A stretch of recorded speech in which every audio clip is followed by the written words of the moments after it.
Will I enjoy it? I don't know, kind of depends. But I have some thoughts about the idea of making a sequel to Dispatch in this kind of way, shape, or form. There's some ways it could work, but I think if they do the most direct result, we might not get what we were hoping for. So the thing about Dispatch that I liked a lot is I feel like the decisions felt a lot more weighty, and compared to other Telltale games, given that, you know, a lot of former Telltale employees work for Ad Hoc and they kind of developed this game, and so the Telltale was kind of the blueprint for what they were doing with this game. I really enjoyed that you're not making as many decisions that don't have a whole lot of bearing on the story, which is great because in Telltale games it's like almost every piece of dialogue you had a chance to say something in, and it didn't matter half the time. So I do like that they cut back, but because of that, the decisions that they have are a lot more weighty.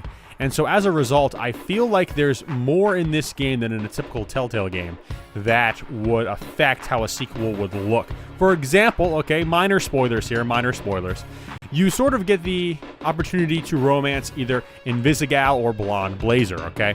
Now, I'm not here to tell you which one you should do or which option, any of that stuff. But what I will tell you is that in a sequel, if we're following Robert Robertson and the same team and the same heroes and stuff, how are we going to handle that? Because they'd almost have to make, even just for that decision, almost two separate stories for two separate games. Now, they could go the Telltale Batman route, which I love the Telltale Batman games. I think they're really, really good. But you have the option to sort of romance Selena Kyle, okay, Catwoman, who in that game is dating Harvey Dent, okay, which is, you know, very crazy and all leads into some crazy stuff. Whether or not you choose to romance her, what happens is Harvey still gets mad at you and you still have to fight him. And in the second season, they still kind of treat it as if you romanced her, but they don't quite dig into it deep enough that it's kind of like it is what it is. And so either way, it still feels really shoddy to me. Like they kind of had to maneuver their way around it. Now, they also in that game, though, benefit of the doubt. In the second season, before you started, they did give you some choices to be like, hey, what choices did you make in the last game that's going to affect some things in this game? For example,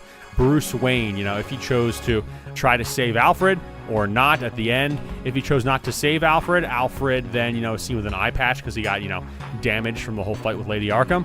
Or he has a little piece of his ear missing. That's Bruce Wayne. Which is kind of funny because Robert Robertson has the exact same piece of his ear missing, and I had to just think about that the whole time, but I digress. Counterpoint, in that game, the result is still kind of the same at the end with Alfred. Whether or not you saved him in the first season, at the end of the second season, he still chooses to leave you regardless of anything. So if by making another season, it makes your choices more diminished if they go that route. So I don't know how they would be able to go in and make your choices matter in a second season. Because I feel like in a second season, because they have to tell more of this story, they have to diminish the impact of some of your choices that you made in the first season.